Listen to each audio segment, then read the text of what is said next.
Hamas is still reviewing US President Donald Trump's 20-point proposal for peace in Gaza.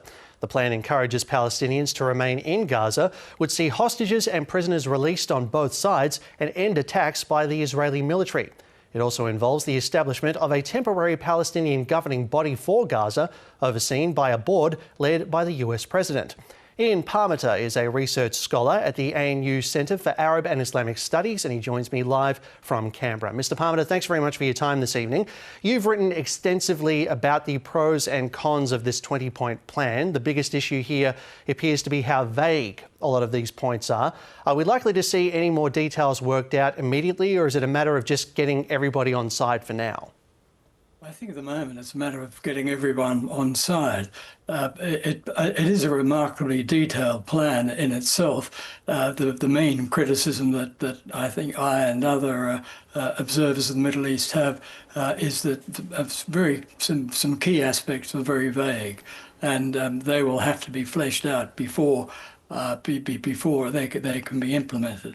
I mean, for example, it's certainly very asymmetrical and it favours Israel much more than it does Hamas.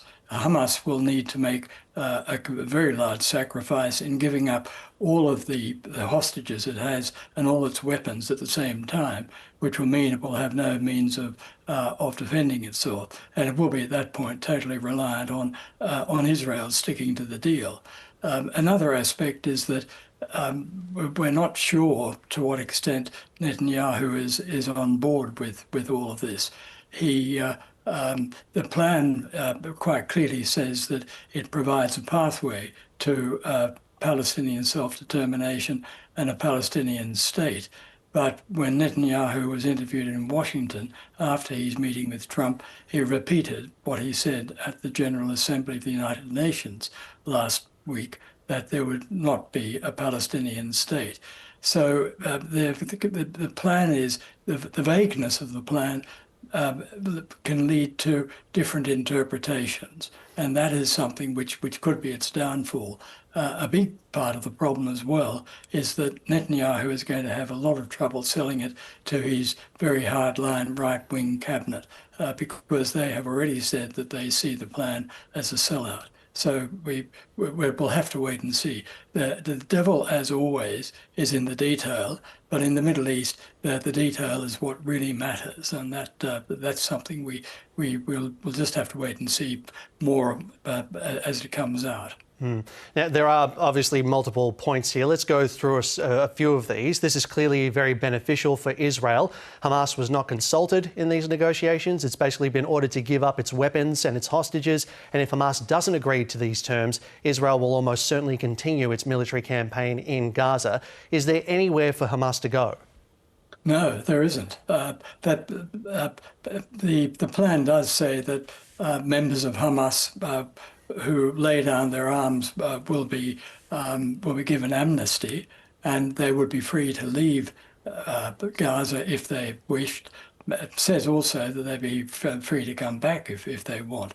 But just which states would be prepared to take members or former members of Hamas is very unclear at this stage. No neighbouring Arab states have said they'd be interested in doing this, and the consistent policy of Arab states is that they will not solve Israel's problems with the Palestinians by taking Palestinians as migrants to other Arab states. But really, you're quite right. There is nowhere else for Hamas fighters to go. So they will really have to work out a way of living with the plan. And it's quite possible that they may not accept it. They may decide that they're better off keeping their weapons and still bargaining over the hostages rather than giving those two bargaining chips that they have away.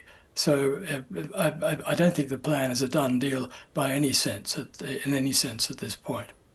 Let's look at Israel, which is being asked to make some compromises as well, like allowing the Palestinian Authority to take back control of Gaza. And it also mentions clearing a path to Palestinian self-determination and statehood, as you touched on earlier.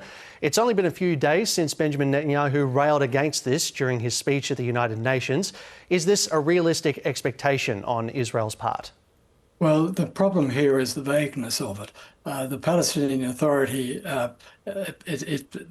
taking over Gaza is conditional on major reforms taking place within the authority, and it certainly needs reform. It's a corrupt organisation, and it's led by a person who is in the 21st year. This is Mahmoud Abbas in the 21st year of a 4-year term.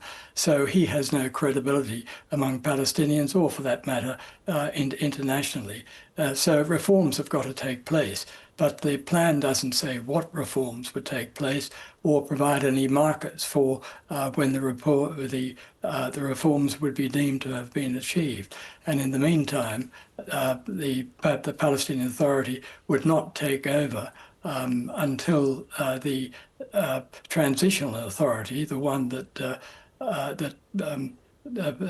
President Trump would head and have Tony Blair within it, had been in power for some time. But there are no time limits set for any of this. And so this is, again, a part of the vagueness of the plan.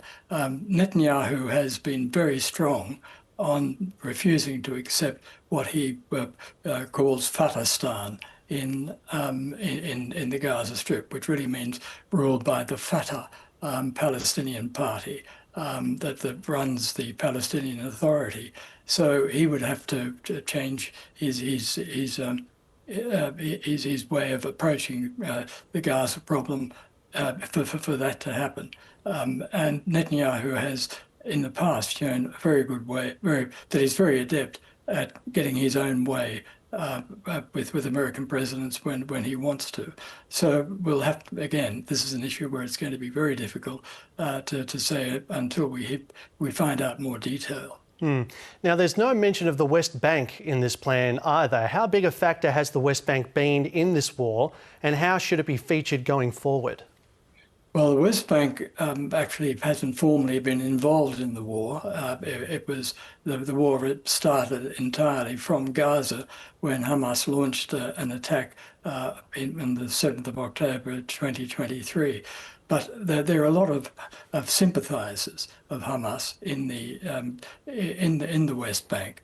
And the West Bank really needs to be dealt with as part of the overall Palestinian problem. If there's to be a Palestinian state, it would need to be a state that encompassed most of the West Bank and all of Gaza is the thinking at this point.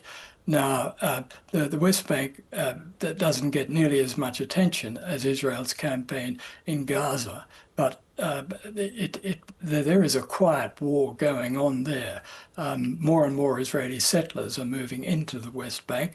They're quite illegal under international law, and they are attacking Palestinian residents and destroying their means of livelihood, their olive trees and that sort of thing, and making them move away from where the settlers want to live. So there's a major problem here that needs to be dealt with. But this plan doesn't deal with it, doesn't attempt to deal with it.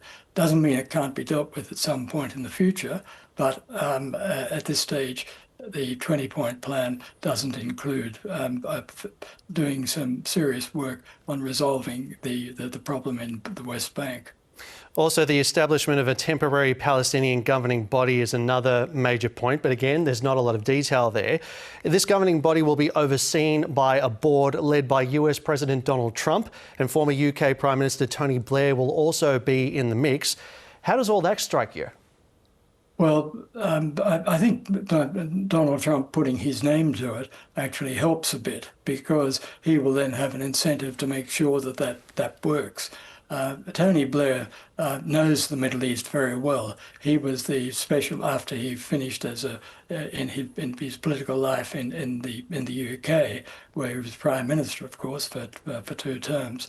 He was the special envoy for what was called the Quartet, which comprised the United States, the European Union, the United Nations, and Russia, which as a group was trying to effect some understandings between the Palestinians and the Israelis. Now, they weren't very successful, but Tony Blair was their envoy for quite some time, and he knows the region very well. I think he probably is a good choice there because he's a statesman of genuine international stature, with quite an ability to work in the region and to deal with people there. But I think Trump being put at the top of it is going to be helpful. It gives Trump an incentive to make it work. This is obviously a very complex situation, and we really do appreciate you helping us unpack it. Ian Parmiter from the ANU Centre for Arab and Islamic Studies. Thank you for joining us. You're welcome.